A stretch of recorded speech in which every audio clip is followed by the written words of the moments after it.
Befriending desire to me comes from a lot of what we were just talking about from IFS in terms of just trying to approach all of my feelings, all of my wants in a way that is about being friendly towards them, being curious, and really getting to know them. Many spiritual paths look at desire as a cause of suffering, which I think has validity to it.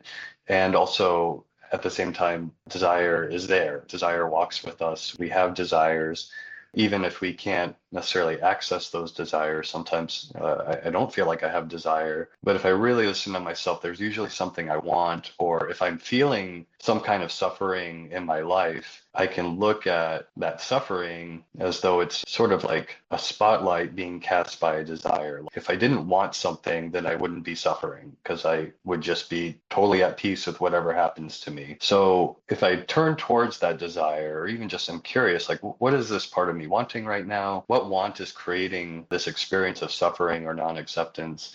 Then you learn about yourself. You learn things that might be surprising, some things that might be scary, some things that might bring up shame or guilt, but also that's where a lot of the life force is. That's where the juice of life is sort of kept, is in these desires. And so when we approach those desires, it doesn't necessarily mean whatever comes to you is what you got to do, because sometimes desires are dangerous. Sometimes they're not okay to do to other people without their consent, or possibly ever, that there's no ethical way to do it. And at the same time, that's kind of what I think of as sort of that's the desire's way of getting our attention.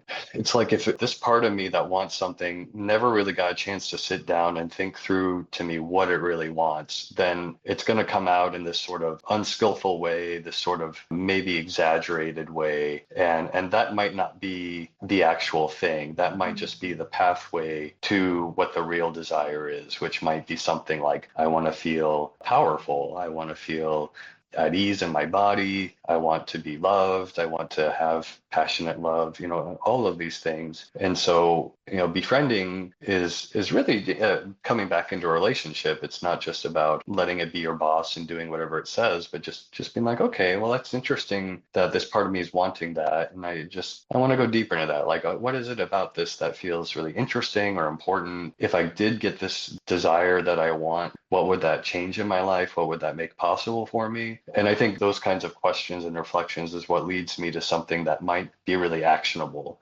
And that might be something I can have in the journey towards the actual desire.